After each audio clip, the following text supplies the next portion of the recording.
Muy buenas, sean todos bienvenidos al canal Jesús Histórico, el canal de divulgación histórica sobre el cristianismo primitivo y la figura de Jesús de Nazaret. Esta es la segunda entrega de una serie de vídeos que habíamos comenzado para comentar un poco de qué se trata la historia del método histórico crítico y las búsquedas de Jesús de Nazaret como personaje histórico. Habíamos finalizado el anterior vídeo en un tema que era la primera búsqueda del personaje como personaje histórico, y habíamos comentado que teníamos dos etapas más, la denominada segunda búsqueda y la denominada tercera búsqueda. Entre estas dos se produce una especie de impasse, o que en realidad no se llama impasse, no fue un impasse en sí mismo, sino que es una denominación debido al desarrollo de otras técnicas. Esta etapa en el tema de la búsqueda del Jesús histórico se denominó la etapa de la transición o no quest, y también se desarrolla en este tiempo lo que se llama la historia de las formas. La etapa de la no búsqueda, como suelen decir algunos estudiosos, no fue una etapa vacía, sino que fue una etapa muy rica en aportes, especialmente en el método histórico crítico. Ya habíamos dicho que había surgido la escuela de Tubinga en Alemania, cuyos planteamientos habían sido decisivos para la crítica del Nuevo Testamento. Surge un autor, F.C. Baur, que fue el iniciador de la escuela de Tubinga, y lo importante de este autor es que aporta lo que se denomina la teoría de la crítica de las tendencias. ¿En qué consiste esta crítica de las tendencias?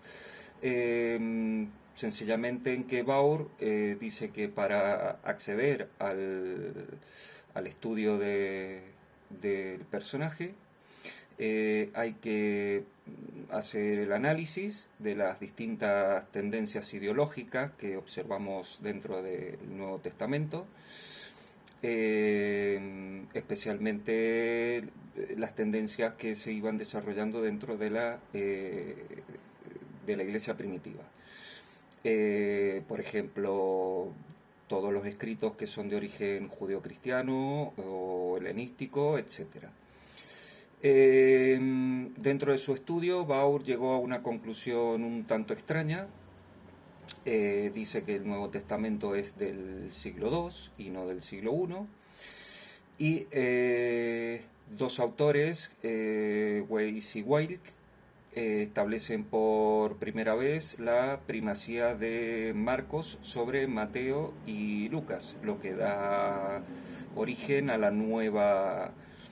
actual, digamos, tendencia que se denomina prioridad marcana en el estudio del Nuevo Testamento. Igualmente, Weiss y Wilk llegan a la conclusión, luego de sus estudios, de que tanto Mateo y Lucas están utilizando una fuente de la cual no tenemos ninguna copia, ningún registro, sino que esta fuente se descubre a través de los estratos literarios que se encuentran en Mateo y Lucas, que son prácticamente idénticos y que no figuran en Marcos.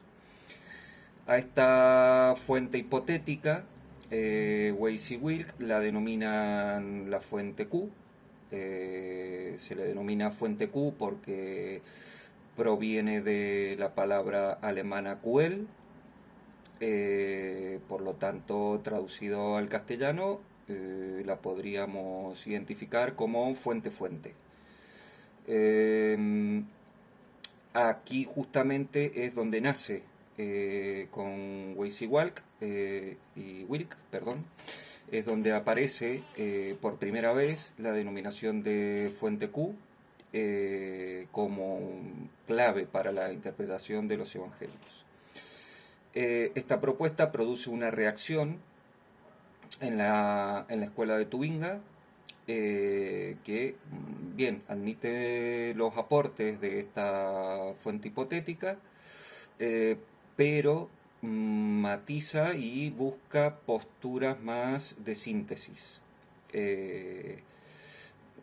Por ejemplo, dicen que en la iglesia primitiva había también una especie de partido moderado o centrista, y que no todo eran tendencias extremas.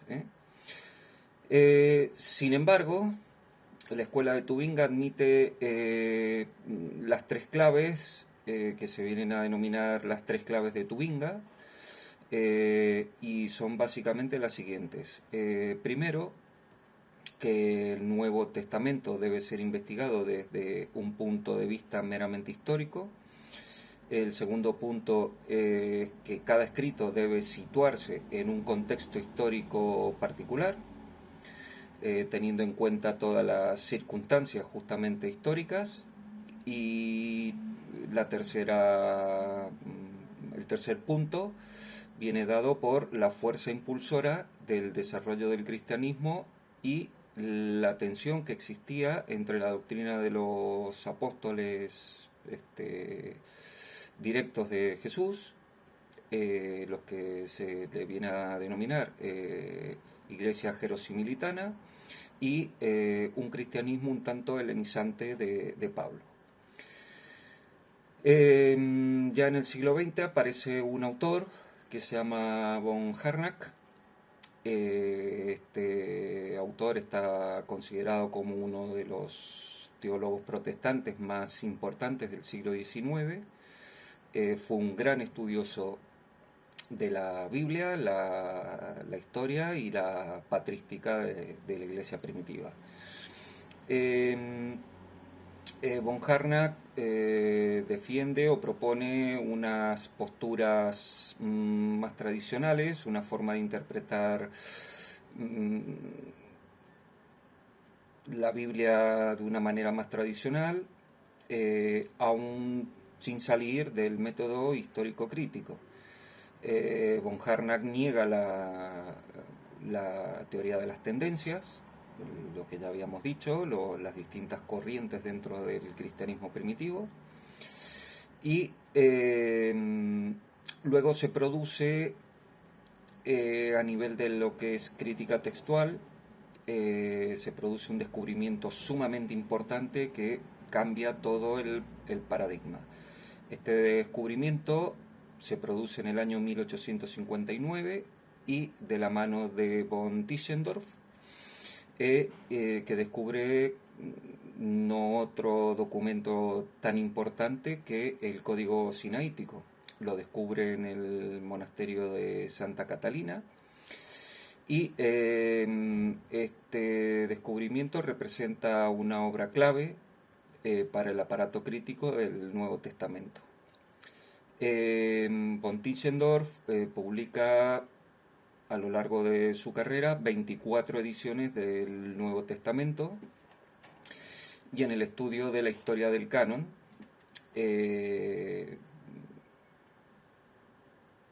a través de un autor que se llamaba Zeta San, se crea la Escuela de Historia de las Religiones, que aporta toda una serie de nuevas luces para el estudio del Nuevo Testamento.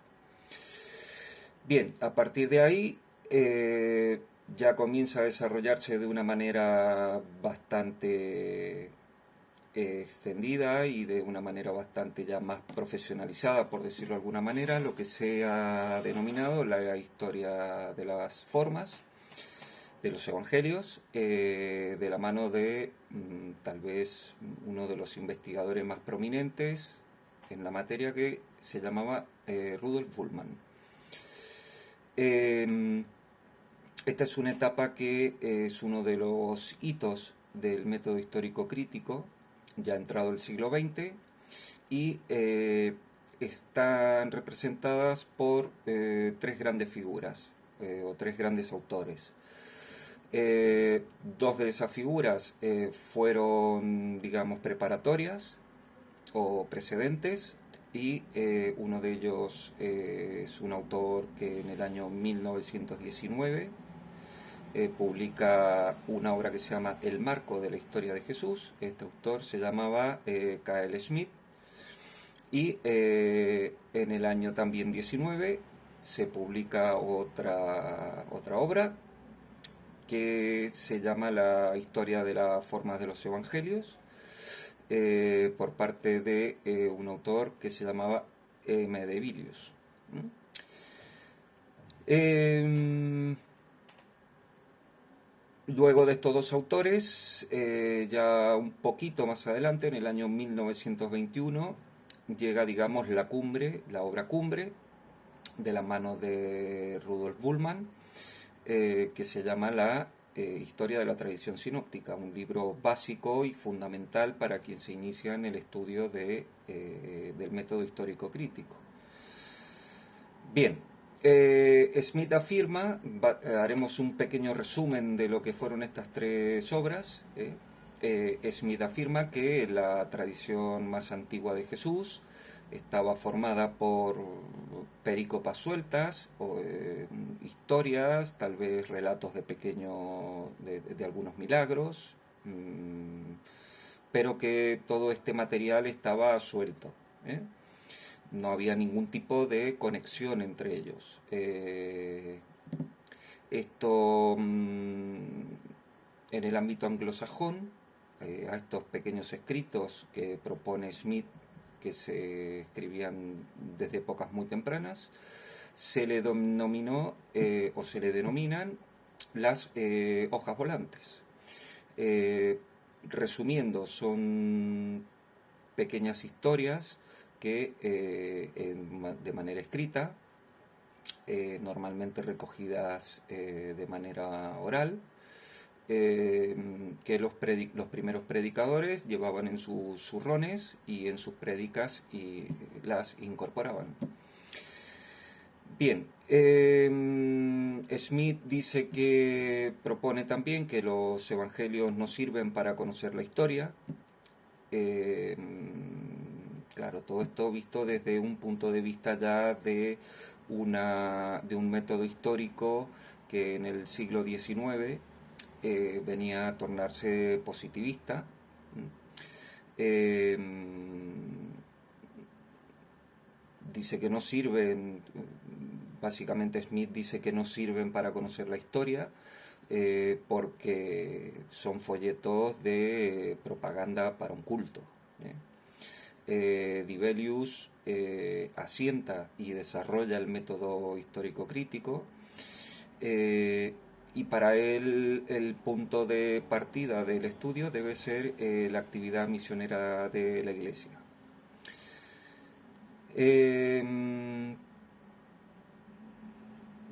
Dibelius presenta dos principios. Dice que los evangelios no son obras literarias de autores, sino que son literatura menor. En esto apoya lo que era la teoría de Smith respecto a que al principio eran folletos, o cosas sueltas, historias, milagros, todos sueltos. Cada predicador llevaba lo que consideraba mejor o necesario, y que los autores de estos evangelios no son verdaderos redactores originales, o sea que no se sientan con ya toda su historia en la cabeza y se ponen a escribirla, sino que son compiladores de estas historias que circulaban, que llevaban los primeros predicadores, y que lo que hacen es darle simplemente un marco adecuado, una narración temporal, que no es muy fiable. Esto es lo que proponen estos dos autores. Ya con Rudolf Bultmann, como hemos dicho, es la cumbre del método.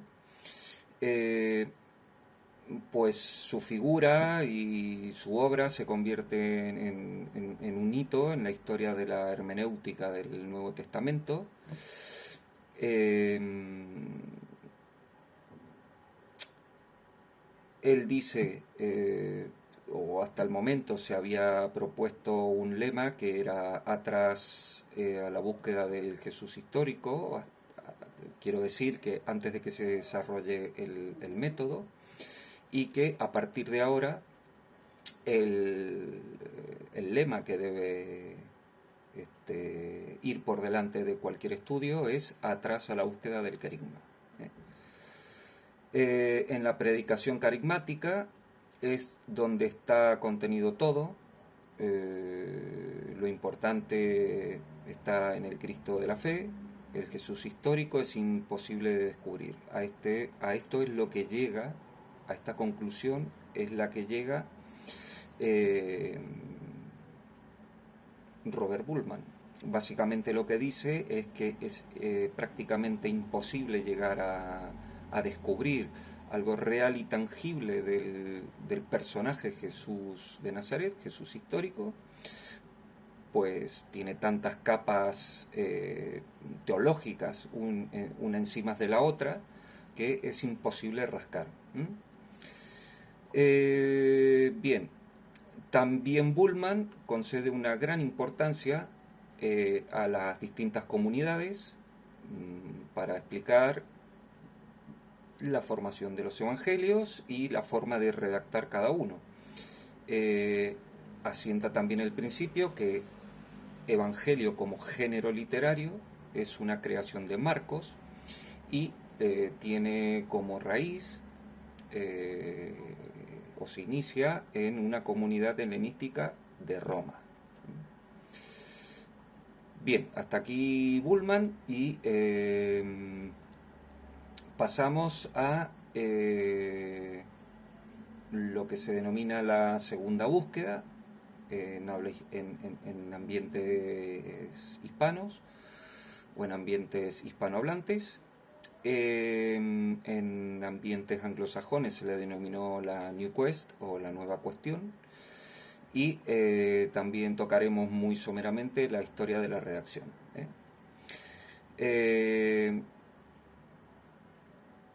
Con Bullmann, con Rudolf Bullmann, termina esta larga etapa de la primera búsqueda del Jesús histórico, que, como habíamos adelantado, concluye con una tesis más bien pesimista o una tesis negativa. Dice tajantemente que no es posible conocer al Jesús de Nazaret histórico, por lo que comenté recién. El personaje está tan cubierto de capas teológicas, míticas y de leyenda que es prácticamente imposible llegar al núcleo del personaje. Durante siglo y medio, desde desde Samuel Reimarus a Rudolf Bullmann, ya se había vivido una muy larga investigación que habían arrojado como resultados un material muy importante para la exégesis, pero también había dejado un halo o una herencia de un profundo escepticismo. Entonces, dentro de este ambiente, en los círculos académicos se lanzan tres preguntas. Una de ellas es que si hay que renunciar a descubrir al Jesús de la historia. La segunda es si hay que renunciar a conocer los procesos históricos de la formación de los evangelios. Y la tercera, si todo está cerrado con la teoría de las formas, las corrientes ideológicas primitivas, los ambientes litúrgicos y misioneros, donde nació la tradición oral y escrita y el liderazgo de la comunidad primitiva. Es cierto que en todo esto ha habido una gran aportación y mucha luz sobre la cuestión, pero esto es todo. Son los discípulos de Bullmann, en realidad, los que van a continuar con su obra y van a contestar todas estas preguntas que se hacía el maestro.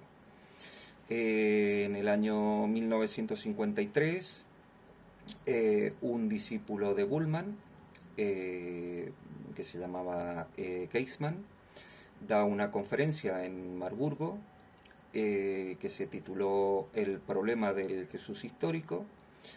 Eh, Justamente esta conferencia está considerada como el punto de partida de la New Quest.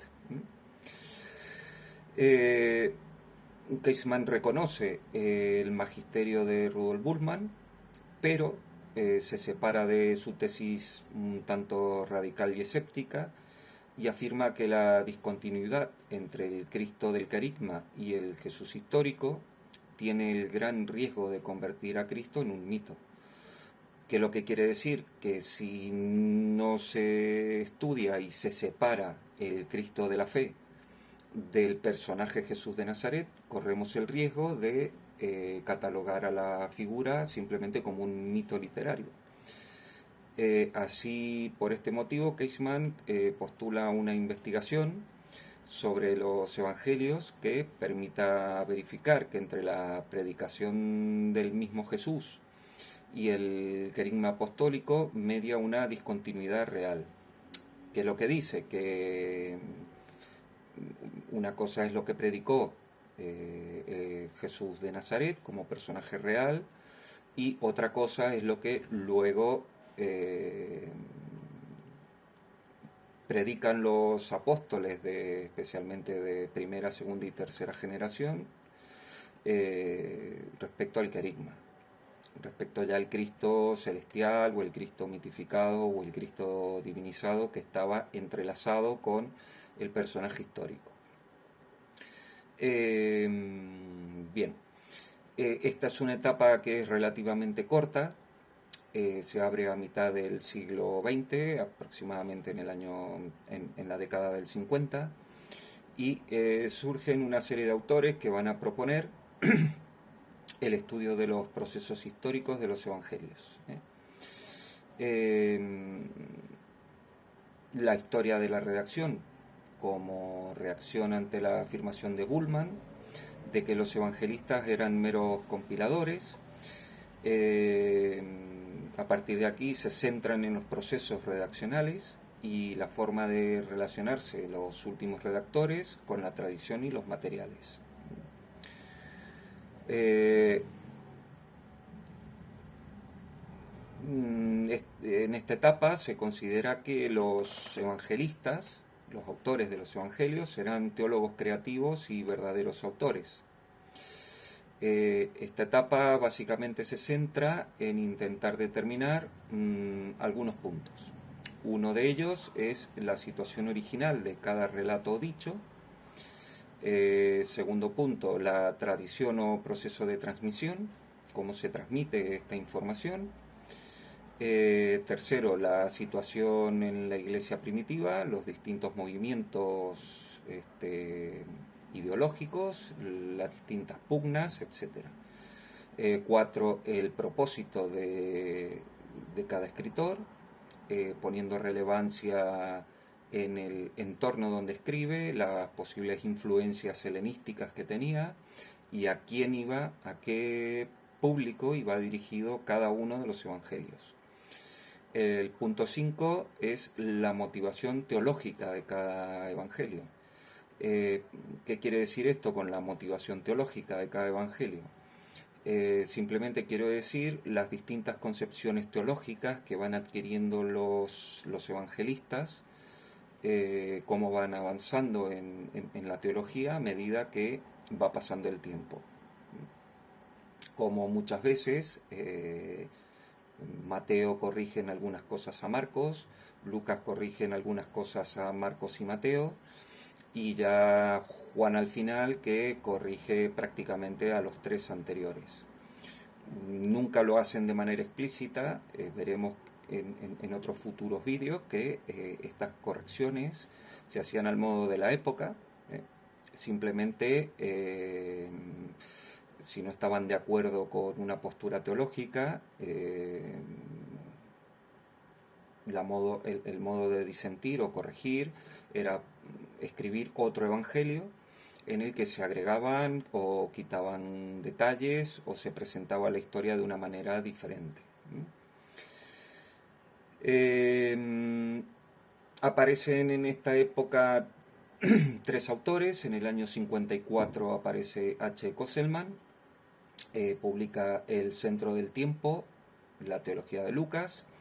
En el año 86 aparece W. Marxen, que trae la obra El Evangelio de Marcos, la historia de la redacción de los Evangelios. Y en el año 59, W. Trilling aporta con su obra El verdadero Israel, la teología de Mateo. Kosselman introduce además un nuevo concepto dentro del estudio, que es la cristología implícita o indirecta.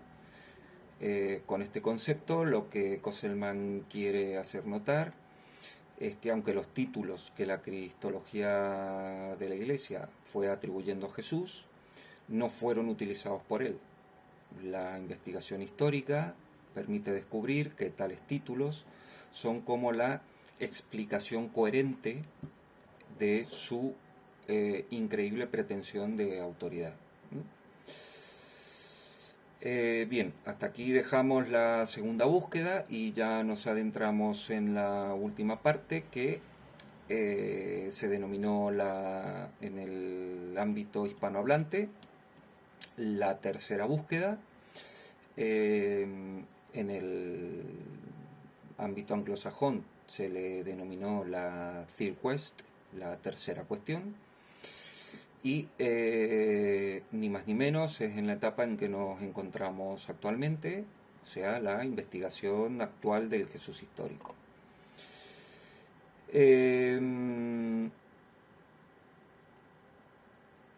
Entonces aquí prima un concepto por encima de todos los demás que ya van siendo superados en esta etapa. Quiero decir que en esta etapa, ¿vale? Básicamente los estudiosos lo que pretenden es conocer quién fue de verdad Jesús de Nazaret, quién fue como personaje real, histórico. Esta etapa comienza en los años 80, en 1980 más o menos. Ya hay que considerar que el método histórico en general se ha ido desarrollando de una manera, muy positivista.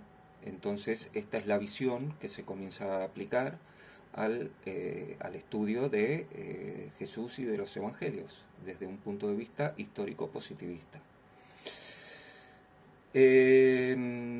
Como he dicho, supone una entrada a una conciencia, una postura de estudiar la vida y el personaje de esta manera. A partir de aquí surge una nueva generación, esta vez una forma mucho más plural, con autores de diversas nacionalidades, fundamentándose en el mundo anglosajón. Aquí surgen muchísimos autores del ámbito anglosajón y pone punto y final la hegemonía alemana. Hasta ahora casi todos los autores que habían tanto en el desarrollo del método como en las dos anteriores búsquedas eran de habla germana. En este momento ya se empiezan a recoger un poco los frutos también de una serie de descubrimientos arqueológicos que cambian el paradigma del estudio, que ocurrieron en el siglo XX, aproximadamente en la década de los años 40, a mediados de los años 40, años 45, 46. Y estos descubrimientos no fueron otros que los manuscritos del Mar Muerto, lo que se conoce como los escritos de Qumran, y también los códices o los escritos de Nag Hammadi. En esta etapa van a tomar mucha fuerza, mucho empuje en el aporte del estudio todas las nuevas disciplinas que se han ido desarrollando a partir del siglo XIX y se van a incorporar como disciplinas que realizan sus aportes al estudio, como disciplinas como la arqueología, la filología antigua, la paleografía, la sociología, la literatura, la historia de las religiones antiguas, intentando hacer una aproximación desde un todo, desde el conocimiento. Bien, a esta altura Estados Unidos se convierte en un foco de investigación de esta tercera búsqueda. En los años 80, especialmente, este foco se desarrolla a partir de un movimiento de estudio que se denomina el Seminario sobre Jesús en habla hispana, en habla anglosajona el Jesus Seminar. Este equipo o este grupo de investigadores está conformado por casi 100 personas, todos ellos de reputada trayectoria. Entre ellos hay biblistas, historiadores, sociólogos, antropólogos, etc. Se enfoca todo desde un marco aconfesional, independientemente de que cada investigador tenga una confesión religiosa. Se abocan a estudiar tanto el Nuevo Testamento, cada uno en su área, desde la crítica textual, la crítica literaria, la crítica de las formas, etcétera, etcétera. Y otros grupos se dedican a estudiar la figura histórica de Jesús, el entorno de lo que era Judea, Galilea y Samaria en el siglo I, la influencia de las decisiones que se toman en un territorio que está ocupado por una potencia extranjera, cómo influye esto en la vida y en la prédica de Jesús, etcétera, etcétera. En pocas palabras, es ubicar al personaje en su correcto contexto social, histórico y religioso. Bien, en el año 1985 nace, digamos, oficialmente el seminario sobre Jesús, y tiene como fundador y coordinador a Dominique Crozat. En el año 93 se publicaron los 5 evangelios. El Seminar publica una obra que se denomina Los 5 Evangelios. Claro, dirán, ¿cómo 5 evangelios si en realidad tenemos 4? Pues muy sencillo, en este estudio, o en estos 5 evangelios, se incorpora también como texto de interés para el estudio el Evangelio apócrifo de Tomás Gnóstico. Se los equipara con los canónicos a este evangelio, simplemente a modo de establecer fuentes cercanas y auténticas para conocer a Jesús. Bien, como he dicho antes, los autores se dividen por corrientes o por temática, mejor dicho, estudiando todos aspectos diferentes de la figura de Jesús. Todas estas corrientes o diferentes propuestas terminan en enfoques o hipótesis de los más diversas. Dominique Crozat termina calificando a la persona de Jesús de Nazaret como un campesino cínico de teología, de filosofía cínica itinerante, básicamente como un predicador con ideas filosóficas cínicas itinerante. Otros autores como Geza Vermes y Twelfthry lo identifican como un carismático hombre de espíritu. Sander y Casey lo catalogan como un profeta escatológico dentro de su contexto religioso. Horsley, Tyson y Taylor lo identifican como también como un profeta, pero ya no escatológico, sino como un profeta del cambio social.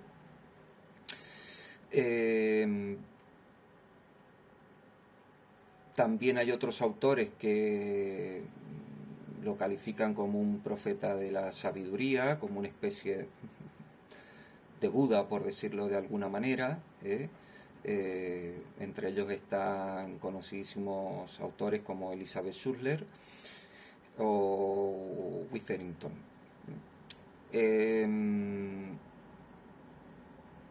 Personalmente, para mí, la obra que más me gusta es una obra realmente monumental. Creo que, si no recuerdo mal, creo que va por 5 volúmenes.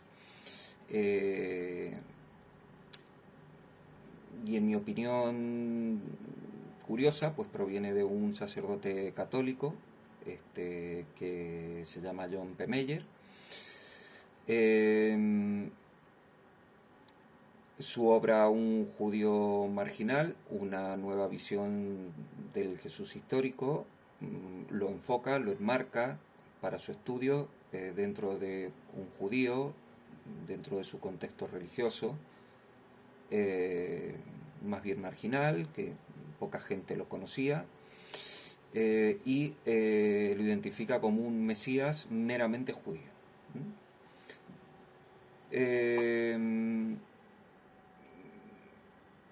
Ya avanzamos un poco, estas serían las propuestas que hace el Jesus Seminar a grandes rasgos. Como verán, son muy diversas, todas tienen una parte de verdad, tampoco creo que una sea la verdad incontestable, todas aportan tal vez una parte de verdad. Y en el ámbito ya un poquito más adelante, en el año 2007, aparece un autor que se llama José Antonio Pagola, publica una obra que se llama simplemente Jesús, aproximación histórica, en la cual hace un ensayo de síntesis de toda la tercera búsqueda para realizar una lectura nueva de la época y el mensaje de Jesús. Esta obra en su momento Pagola, que es sacerdote también católico, le trajo pues bastantes problemas dentro de su ámbito, pero bueno, si no recuerdo mal, el Papa actual ha enmendado el tema y se ha vuelto a publicar su obra. Durante un tiempo se dejó de publicar su obra. También es importante recordar que dentro del habla hispana, específicamente en España, surgen una serie de autores muy importantes también que hacen distintas propuestas del Jesús histórico. Quiero decir que este movimiento no se produce solamente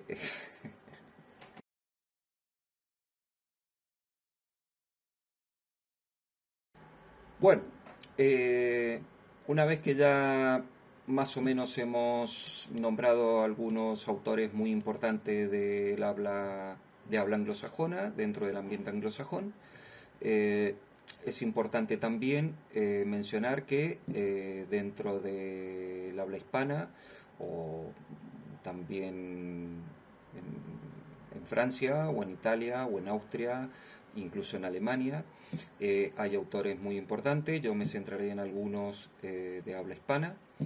Eh, Básicamente los tres que han dado unos aportes muy importantes al estudio, considerados a nivel internacional como eruditos en la materia.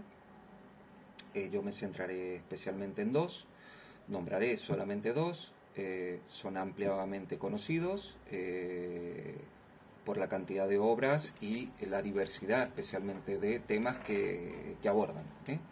Estos dos autores son el doctor Antonio Piñero y el profesor Fernando Bermejo Rubio, dentro de España. en la zona de Latinoamérica. Este estudio aún está un poco, por decirlo, en pañales.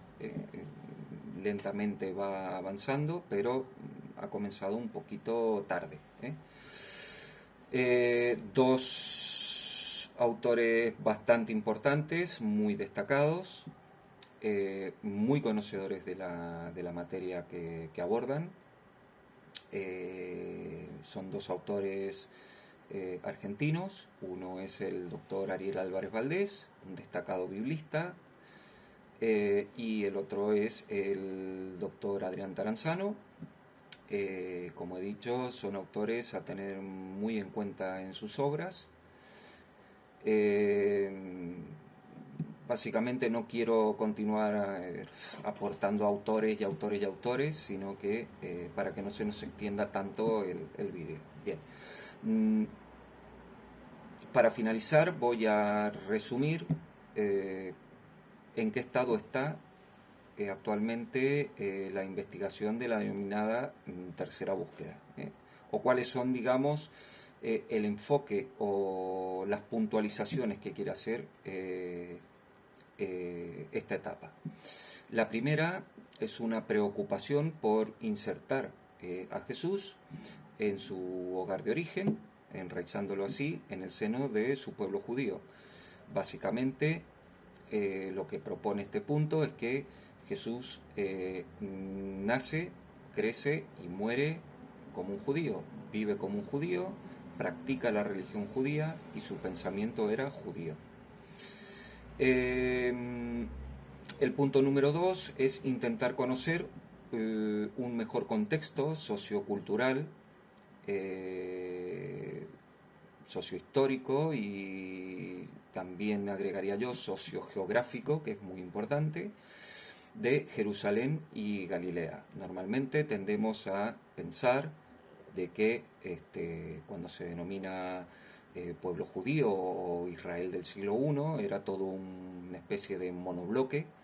Estos temas ya los tocaremos en otros vídeos, pero básicamente veremos que no es así, que todas las zonas tenían sus particularidades y sus matices. En el punto número 3, la tercera búsqueda, en la tercera búsqueda se concede una mayor importancia a la literatura judía y cristiana, a los targúmens y a los evangelios apócrifos, para ver de los apócrifos qué datos históricos se pueden extraer. Si hay algún dato que sea realmente posible de aportar. 4.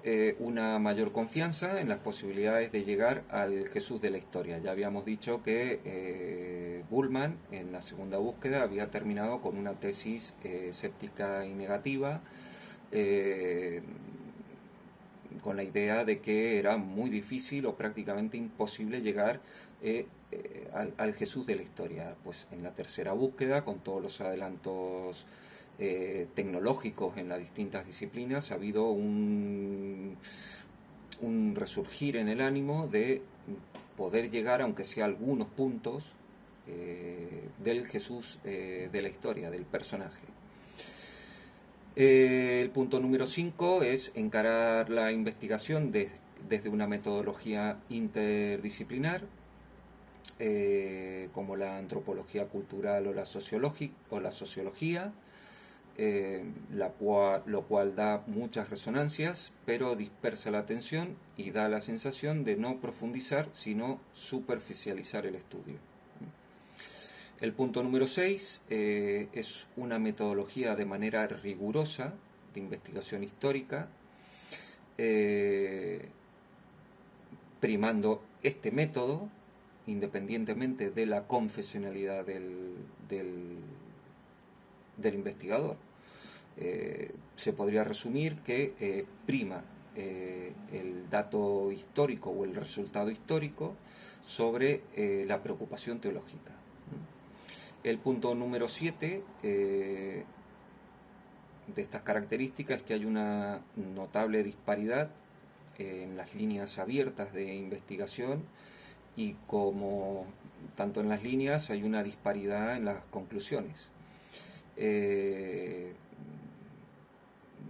por lo tanto, yo diría, estamos recorriendo el camino, estamos descubriendo cosas que, como he dicho anteriormente, todas nos aportan elementos que son más verosímiles que otros, eh, pero que en su conjunto puede aparecer todavía una búsqueda de desconexión total entre unos y otros. Pero bueno, ese es el camino que hay que recorrer, justamente con un personaje o con unos textos que están altamente teologizados porque son biografías o historias contadas a modo de la época, que nada tienen que ver sobre una biografía ni en la metodología que se aplica en época moderna. Así que bueno, aquí finalizamos esta serie de 2 vídeos sobre la historia del método histórico crítico y la búsqueda del Jesús histórico. Espero que les haya gustado, que les haya sido de aporte. Pronto seguiremos con otras temáticas del asunto. Si les ha gustado el vídeo, los invito a que lo promocionen tanto en sus redes, se suscriban al canal y una vez suscritos le den a la campanita para que cuando subamos contenido novedoso se le pueda avisar y lo puedan visualizar. Desde ya muchas gracias por vuestro tiempo y no me queda más que desearles paz y salud. Hasta la próxima.